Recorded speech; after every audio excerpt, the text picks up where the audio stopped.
طبی لحاظ سے, شریعت کے لحاظ سے نکاح کی عمر 15 سال ہے. سمجھتے ہو؟ اس میں مرد اور عورت کیا ہو جاتے ہیں؟ بالغ. اور لڑکی کو جب مینسز آنا شروع ہو, یہ میڈیکل سائنس کے اعتبار سے بھی یہ 2 اور 2 4 کی طرح ہے. کوئی آپ سے پوچھے کھانے کا سب سے بہترین ٹائم کون سا ہے, تو کیا جواب دو گے؟ جب بھوک لگے.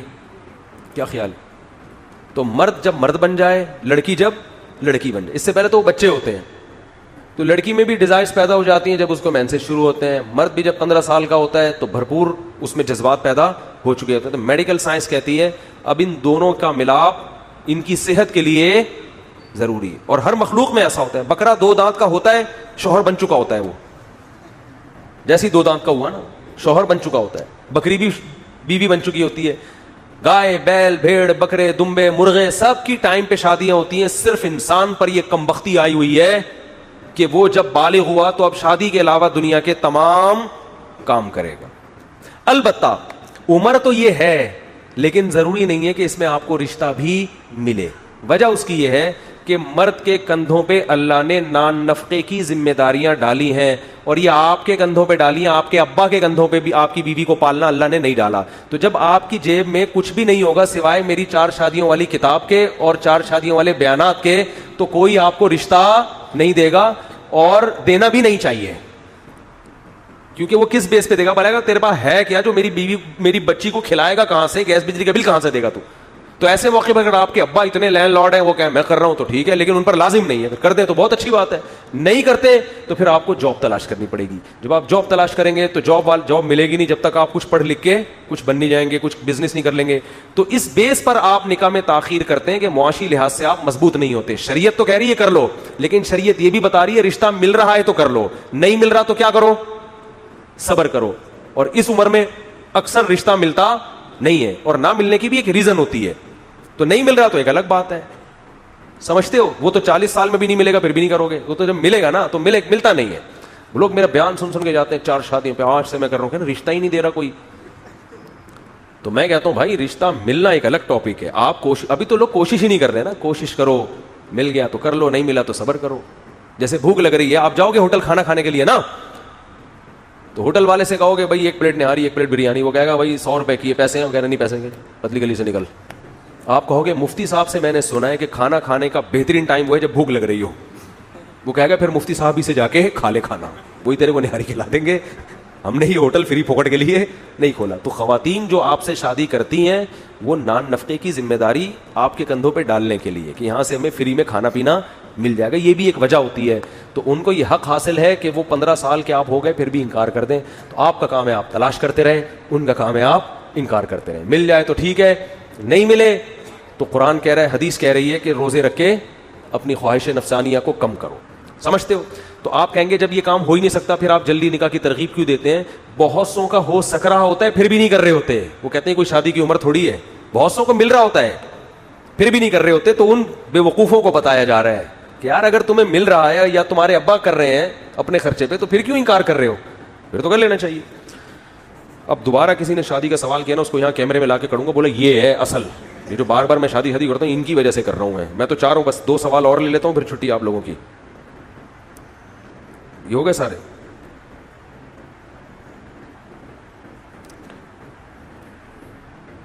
جو بہت ہی عام جنرل نوعیت کا سوال ہے نا, 14 اگست کی مناسبت سے برائے مہربانی وہ نظم سنا دیں تمہیں تاریخ اسلامی کے رشتے جوڑنے ہوں گے. میری ایک نظم بھی آنے والی ہے خاندانی قسم کی, اپلوڈ ہونے والی ہے انشاءاللہ 14 اگست کے حوالے پر. دوسری اس کے علاوہ ہر سال ایک نئی نظم انشاءاللہ اپلوڈ کریں گے. ترکی کے ساتھ جو معاہدہ ہوا 2023 میں ختم ہو رہا ہے, اس کے اہل اسلام کو بہت سارے فائدے حاصل ہوں گے. دعا کرو طیب اردگان اس وقت تک موجود رہے. مدرسے کے تعلیم کے دوران شادی کرنا کیسا, رشتہ مل جائے تو کر لو, نہیں ملے تو بیٹھ کے آرام سے باتیں کرتے رہو بیٹھ کے.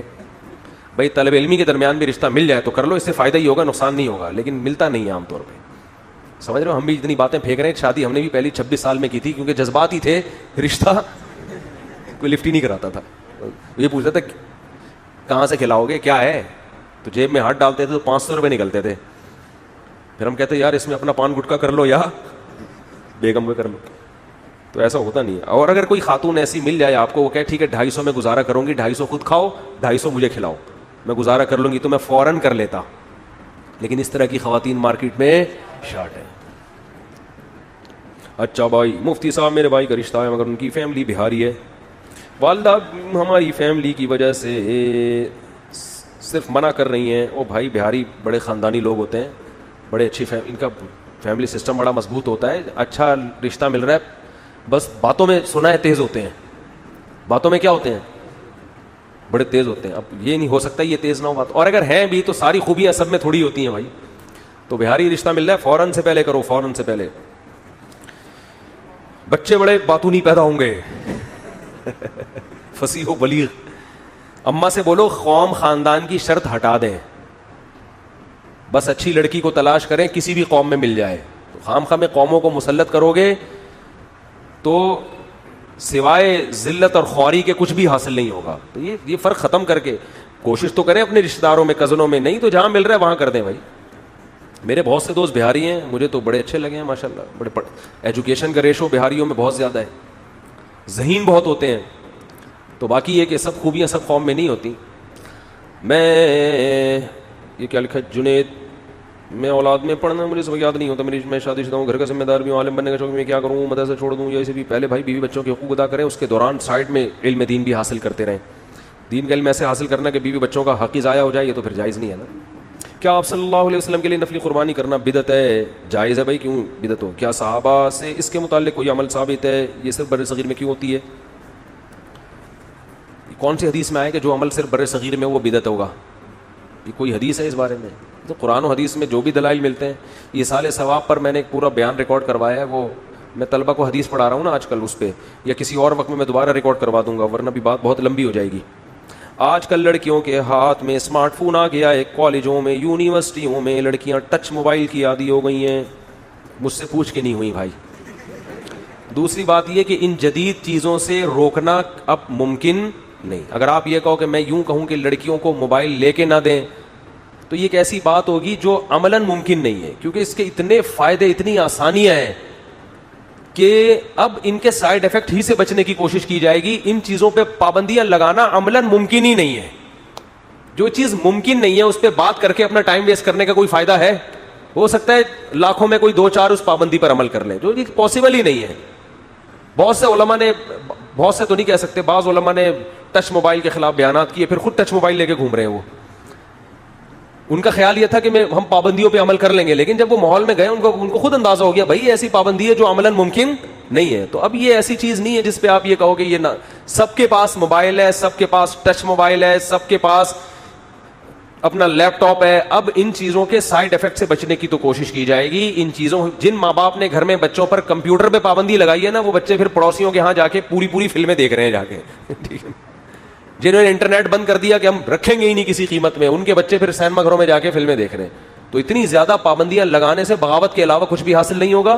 تو بہتر یہ ہے کہ اپنی نگرانی میں کچھ حدود اور قیود کے ساتھ ان کو اجازت دے دی جائے. سمجھ رہے ہو؟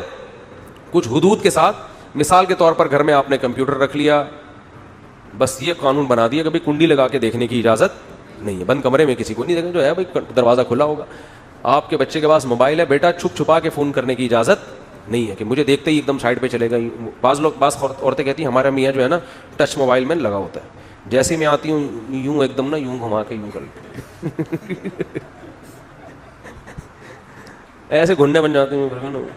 اسی سے عورتوں کو شک ہوتا ہے بھائی دال میں کچھ کالا کالا.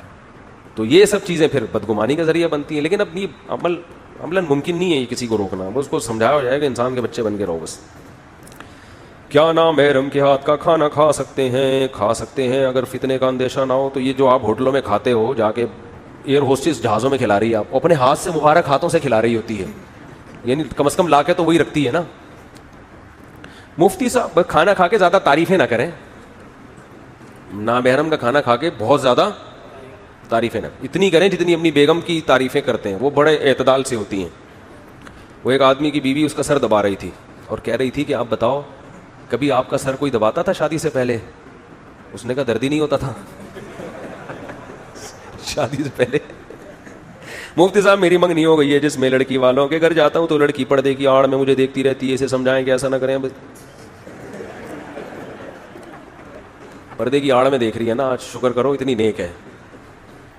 اچھا بھائی وہ اپنے ہونے والے میاں کو دیکھ رہی ہے کہ یار یہ چینج تو نہیں ہوا, وہی ڈیزائن ہے, مسئلہ تو نہیں ہوا. مفتی صاحب علماء کہتے ہیں کہ آپ جا کیوں رہے ہو, اگر اتنا تقوی آپ کے اندر ہے, اتنا زیادہ اتنے نیک ہو تو پھر جا کیوں رہے ہو, اتنا نیک بنو جتنا افورڈ کر. یہ آج کل ہوتا ہے, لڑکیاں ظاہر ہے وہ اپنے ہونے والے کو دیکھ رہی ہوتی ہیں نا, ان کو تو میں یہی کہہ رہا ہوں نہ دیکھیں, بس دیکھ لیا ایک دفعہ کافی ہے. وہی ابھی چینج انشاءاللہ, ابھی حالات اتنے چینج نہیں ہوئے کہ بندہ پورا چینج ہو جائے. مفتی صاحب علماء کہتے ہیں کہ پردے اور نماز ہی لڑکی سے شادی کرنی چاہیے. سوال یہ ہے کہ اگر پردے دار لڑکی میں اور برائی ہو, مثلا وہ گانے سنتی ہو, ڈرامے دیکھتی ہو, تو وہ دیندار تو نہ ہوئی؟ او بھائی پردہ زیادہ بڑا مسئلہ ہے گانے سننے اور ڈرامے دیکھنے سے. اگر کوئی ڈرامے نہیں دیکھتی, فلمیں بھی نہیں دیکھتی, گانے بھی نہیں سنتی, لیکن پردہ نہیں کرتی, یہ زیادہ خطرناک ہے. سمجھ رہے ہو, گانے اور فلموں کا علاج آسان ہے, بے پردگی کا علاج, کیونکہ بے پردگی سے حیا ختم ہوتی ہے, وہ دوبارہ انسٹال کرنا کافی مشکل کام ہے. ونڈو ہی اڑ گئی نا حیا کی, وہ ونڈو دوبارہ ڈاؤن لوڈ کر کے اس میں انسٹال کرنا بہت مشکل ہے. ہو جاتا ہے لیکن مشکل کام ہے. گانے سننے اور فلموں کا علاج آسان ہے, یہ تو نوجوانوں پہ ایک وقت تک خمار چڑھتا ہے, اس کے بعد خاص طور پہ لڑکیوں کے جب بچے ہو جاتے ہیں ان کو ویسے بھی اتنی دلچسپی نہیں رہتی. میں یہ نہیں کہہ رہا لڑکیوں کو دیکھنے دیں, گانے بھی سننے دیں اور ڈرامے بھی دیکھنے دیں, لیکن یہ وقت کے ساتھ ساتھ چیزیں کافی حد تک کنٹرول آٹومیٹیکلی ہو جاتی ہیں. لیکن بے پردگی جو ہے نا, اس کا یہ حیا ختم کر دیتی ہے, اس میں مشکل ہے. ڈراموں کے بھی بہت سائڈ افیکٹ ہیں, ڈرامے تو بہت ہی خطرناک, آج کل تو فلموں سے زیادہ خطرناک ڈرامے ہیں. تو بیگم کو خود ہی گانا سنا دیا کریں, اس کو بولو کہ خود سے گانے نہ سنو. خود جو گانے آپ نے بھی تو کچھ سنے تو ہوں گے ہی نا بھائی. جو W11 میں بیٹھا ہے نا اسے گانے آتے ہیں بس, چاہے وہ کتنا ہی نیک ہو, کیونکہ ہم تو بہت سفر کرتے تھے W11 میں, جب آپ اپنے کھوپڑی پہ گانے لگا دیتے تھے, نہ چاہتے ہوئے بھی آدمی کو کچھ نہ کچھ تو دماغ میں بیٹھ ہی جاتا ہے. تو جو آپ نے W11 میں گانے سنے, جو آپ بسوں میں گانے سنے آپ نے, وہ والے گانے خود سے بیگم کو سنا دیا کرو. بولو اب ادھر سننے کی ضرورت نہیں ہے, تو انشاءاللہ نہیں سنے گی وہ. مفتی صاحب میں جلد نکاح کرنا چاہتا ہوں, لیکن لڑکی والے 2 سال کا ٹائم لے رہے ہیں, اس کے بعد کچھ بھی نہیں مانگ رہا. میں تو بس یہ بیچارہ میں بس یہی رو رہا ہے میرے سامنے, میں اتنا نیک ہوں, میں وہ ٹائم مانگ رہے. پولیس کو بتاؤ جا کے یار, ہر آدمی اپنا ہر دکھڑا میرے سامنے لے کر آ رہا ہے. کچھ دن پہلے ایک صاحب آئے, بیٹھے ہوئے ہیں نا, مجھے کہنے لگے, میں نچڑ گیا بالکل نا. ان کا اس طرح کا اسٹائل, الفاظ تو یہ نہیں تھے, یعنی مجھے میری بیگم نے, میں دبئی میں جاب کی, کھلایا میں نے اس کو, پلایا اس کو, خرچ کیا اس کے اوپر. اب میں ریٹائر ہو گیا ہوں تو میری بیگم صبح و شام مجھے تانے دیتی ہے, ہر وقت کی ٹینشن میں ہوں میں, اور تانے دیتی ہے کماتے, حالانکہ میرا بیٹا کما کے اس کو کھلا رہا ہے. بس اب بیٹے نے ذمہ داری لے لی تو مجھے کیوں تانے دے رہی ہے, میں بہت ٹینشن میں ہوں. تو میں نے کہا ایکسکیوز می, میں آپ کی کیا مدد کر سکتا ہوں اس سلسلے میں؟ تو کہہ رہے نہیں کچھ تو بولیں, کچھ تو بتائیں, میں کیا کروں. میں نے کہا بھائی اب صبر کرو, اور کیا گھر سے باہر تھوڑی جاؤ گے. جب بہت زیادہ انہوں نے کہا کچھ تو بتائیں, میں نے کہا روڈ پہ آ جاؤ, گھر میں جاؤ ہی نہیں. کہاں سو؟ میں نے کہا فٹ پاتھ پہ بستر بچھاؤ سو. یہ بھی سمجھ میں نہیں آیا. میں نے کہا ایک اور شادی کر لو. کیا کر لو؟ جیسے ہی شادی ہوگی نا, جیسے میں نے یہ کہا تو ہنسنے لگے, کہہ رہے ایکچولی میں آپ کے پاس صرف اسی لیے آیا ہوں, تھوڑی ٹینشن میری کیا ہو جائے, ایسی باتیں سن کے ختم ہو جائے. میں تو مذاق کر رہا تھا, اس عمر میں بیچارے کہاں کریں گے دوسری شادی, دے گا کون, اور جو شادی کی ٹینشن ہوگی اس میں تو بالکل ہی ہے. لیکن میں نے کہا اس سے پہلی بیوی کم از کم آپ سے سلوک اچھا کر لے گی, کہے گی تاکہ وہاں نہ جائیں, آپ ادھر ہی آ کے بیٹھا کریں. وہ چڑیل پتہ نہیں کہاں سے اٹھا کے, میں نے کہا ابھی کمپٹیشن نہیں ہے نا, اس کو پتہ ہے لے دے کے یہ بوڑھا آئے گا کہاں, ادھر ہی آئے گا. میں اس کو گالیاں دوں, اس کو برا بلا کروں, اس کے ذہنی ٹارچر کروں, جانا کہاں ہے, آئے گا تو کب تک چھپو گے پیڑوں کی آڑ میں, کبھی تو ملو گے لنڈا بازار میں. ہر آدمی جاتا ہے لنڈا بازار, بھائی آنا تو یہی ہے اس نے. تو جیسے ہی میں نے یہ بات کی نا, میں نے کہا فٹ پاتھ پہ بستر لگا لیا کریں, اور جو ہے نا یوں کہ تو ایک دم ہنسنے لگا, کہہ رہے اصل میں ایکچولی میں آیا صرف اس لیے تھا کہ آپ کے پاس بیٹھ کے میری ٹینشن تھوڑی دور ہو جائے, اور وہ الحمدللہ دور ہو گئی. میں نے کہا دیکھو جس کا جو بھی دکھڑا ہے وہ ادھر آ رہا ہے, تو اگر میں ہر آدمی کے دکھڑے سنوں گا میرے بھائی, تو میرے دکھڑے کون سنے گا پھر؟ ہر آدمی کے دکھڑے میں سنوں گا تو, کیونکہ مجھے تکلیف ہونا شروع ہو گئی ہے. کبھی ایک آ رہا ہے, پھر دوسرا آ رہا ہے, پھر اب تو جو بندہ ملتا ہے, میں خود کہتا ہوں کوئی مسئلہ تو نہیں ہے, کہتے ہیں ہاں. میں نے کہا فوراً تھانے چلے جاؤ, یہاں سر سید تھانہ ہے. وہ حیران ہوتا ہے مفتی صاحب کو ہو گیا ہے. تو بھائی اگر اس طرح سنتے رہیں گے, یہ نفسیاتی ڈاکٹر آپ کو پتا ہے نفسیاتی مریضوں کا علاج کرتے کرتے خود پاگل ہو جاتے ہیں, یہ حقیقت ہے, یہ خود ان کو کاؤنسلنگ کی ضرورت ہوتی ہے. ایسا نہ ہو میں خود ڈپریشن دور کرنے کے لیے کسی کا بیان سن رہا ہوں بیٹھ کے, خود کسی ڈاکٹر کو دکھا رہا ہوں بھائی میں پاگل ہو گیا ہوں. تو اس لیے کوئی خاص بات ہو تو آیا کریں, بلا وجہ پولیس سے مسئلے حل کروائیں اپنے. ایک آدمی نے مجھے فون کیا, میں نے اسپیکر آن کیا ہوا تھا, میرے بھائی بھی بیٹھے ہوئے تھے. مفتی صاحب ایسے جذبات میں, میری بیوی بھاگ گئی ہے, ایک دم جذبات میں نا وہ. میں نے کہا فوراً پولیس کو بتائیں. اور میرے بھائی بھی بیٹھے ہوئے تھے اور بھی ایک دم سارے کہکا لگا کے ہنس رہے ہیں, کہ یار کیا اسپیڈ سے جواب دیا ہے. میں تو سیریسلی اس کو جواب دیا, میں نے کہا فوراً کہاں رپورٹ کرائیں, تھانے میں رپورٹ کرائیں. تو ایک دم ہکا پکا ہو گیا, بھائی کیا مطلب تھانے میں رپورٹ کراؤں. میں نے کہا یار میں کیا کروں, پکڑ کے لے آؤ جا کے اس کو. اچھا بھائی مفتی صاحب بینک سے لون لے کر گاڑی لے سکتے ہیں, سودی بینک سے جائز نہیں ہے, اسلامی بینک سے جائز ہے. مفتی صاحب مزاروں پہ بہت شرک ہو رہا ہے, مزاروں کے خلاف بیان کرے, بہت دفعہ بیان کیا ہے. یہ حکومت کی ذمہ داری ہے تمام مزاروں کو گرا کے لیول کر دے, برابر کر دے. جیسے نبی نے حضرت علی کو بھیجا مدینہ میں کہ جتنی بھی قبریں ہیں برابر گرا کے ایک بالش کر دو, ساری پکی قبروں کو کچا کر دو. تو جب یہ کام ہوگا تو خود ہی مزار پرستی ختم ہو جائے گی. مفتی صاحب عورت کو حق مہر کب دینا ہوتا ہے, کیا یہ دینا ضروری ہے؟ جب رخصتی ہو جائے تو اس کے بعد آپ پر مہر واجب ہو جاتا ہے, لیکن بیوی اگر نہ مانگے تو اس کی مرضی ہے, اس کا حق ہے, لے نہ لے اس کی مرضی. اکثر غیرت مند لوگ اس سے پہلی رات کو معاف کرا لیتے ہیں. ان کو پتا ہے ابھی بڑی شرما شرمی میں بیٹھی ہوئی ہے, ابھی تو بڑی مسکرا کے بات کر رہی ہے, ابھی جو معاف کروانے کروا لو. بعد میں یہ ایسا کانفیڈنس پیدا ہونے والا ہے اس کے اندر کہ جو چیزیں مجھ پہ واجب نہیں بھی ہیں وہ بھی اپنے لیے لکھوائے گی. ٹھیک ہے نا. تو اس لیے جتنے بھی غیرت مند لوگ ہیں, محب وطن ہیں, وہ پہلی رات کو ہی کوشش کرتے ہیں کہ مہر کو معاف کروا لیے. اللہ تعالیٰ مختصر سی قدرت, اللہ کی مختصر قدرت اور کبریائی بیان کریں. پھر بیان میں انشاءاللہ والدہ کی وراثت میں بچوں میں کس طرح تقسیم ہوگی, جبکہ اولاد میں لڑکا لڑکی بالکل اسی طرح جیسے شوہر کی ہوتی ہے, لڑکے کو دگنا لڑکی کو آدھا. مفتی قسطوں میں کون سے بینک سے گاڑی لی جائے, جبکہ کائبور ہر 6 مہینے بعد بدلتا ہے. یہ KIBOR Karachi inter bank offer جو ہے نا rate, Karachi inter bank offer rate, تو میزان بینک یا اسلامک بینک دیکھتا ہے کائبور کا فی الحال ریٹ مارکیٹ میں کیا چل رہا ہے, تو اسی حساب سے وہ رینٹ رکھتا ہے آپ کا, پھر اس میں چینجنگ نہیں ہوتی, وہ ایک دفعہ طے ہو جاتا ہے, ایک لمسم اندازہ وہ لوگ لگا لیتے ہیں. پھر اس میں وہ یہ ہوتا ہے, اس پہ لوگوں کو اشکال ہے کہ بینک کائبور کے حساب سے سود لے رہا ہے اور آپ کائبور کے حساب سے پروفٹ لے رہے ہیں, تو آپ میں اور اس میں فرق کیا ہو گیا؟ بھائی بینک سود لیتا ہے کائبور کے حساب سے, اور آپ کیا لے رہے ہیں؟ حلال پروفٹ لے رہے ہیں. تو ایک آدمی 100 روپے پر اگر 5 روپے سود حلال ہے, تو آپ جائز طریقے سے اگر 100 روپے 5 روپے لوگے تو بالکل جائز ہوگا. اس کی مثال ایسے ہے, آپ میرے پاس آئے کہ 100 روپے دو, میں آپ کو 105 کر کے واپس لوٹاؤں گا, یہ کیا بن گیا؟ سود. لیکن ایک چیز آپ نے 100 روپے کی خریدی, آگے 105 میں پہنا دی, تو جتنا وہ سود پہ پروفٹ لے رہا تھا اتنا آپ نے تجارت کے ذریعے پروفٹ لیا ہے, تو کوانٹٹی دونوں کی ایک ہونے سے دونوں حرام نہیں ہو جائیں گے. تو اسلامک بینک کائبور کے حساب سے پروفٹ لیتا ہے, قسطیں طے کرتا ہے, لیکن وہ پراپر قسطیں ہوتی ہیں, اس میں سود شامل نہیں ہوتا. اور بینک جب کرتے ہیں کائبور کے حساب سے, وہ کیا کر رہے ہوتے ہیں؟ وہ سود لے رہے ہوتے ہیں. تو دونوں کا معیار ایک ہونے کی وجہ سے دونوں پر سود کے حکم نہیں لگے گا. اچھا میرے بھائی موزا, میرے ہونے والی بس آخری سوال ہے, میری ہونے والی ساس نے لڑکی کے اور میرے ستارے نکلوا لیے ہیں, تو ان ستاروں میں آیا ہے کہ میں شادی کے بعد بچے لے کر بھاگ جاؤں گا. میں نے بہت سمجھایا کہ اس کی بات عمل کریں گے تو رسول اور خدا سے بغاوت ہو جائے گی.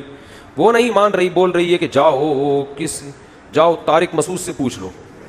اب ان کے دل میں ڈر بیٹھ گیا ہے کہ میں سچ میں بچے لے کر بھاگ جاؤں گا. ستاروں سے کچھ بھی پتہ نہیں چلتا, اور آپ کی رائٹنگ سے پتہ چل رہا ہے کہ آپ بچے لے کر بھاگ نہیں سکتے. جب آپ لکھ نہیں سکتے اچھی طریقے سے, بغاوت کو بغاوت لکھ رہے ہیں آپ, ٹھیک ہے نا. معذرت کے ساتھ, میرا مقصد مذاق اڑانا نہیں ہے. تو میرے بھائی آپ بچے لے کر نہیں بھاگیں گے. وہ ہمارے ایک جاننے والوں نے اپنی بیٹی کا رشتہ کسی کو دیا, تو وہ لڑکا میرے بیان میں بیٹھتا ہے. لڑکی والوں کو خطرہ ہو کہ ایسا نہ ہو شادی کے بعد دوسری شادی بھی کر لے. تو لڑکی والوں نے لڑکے کے ابا سے کہا کہ آپ کا بچہ چونکہ مفتی طارق مسعود کے بیان میں بیٹھتا ہے, ہم اس سے لکھوائیں گے کہ یہ دوسری شادی نہیں کرے گا, اس شرط پہ دیں گے.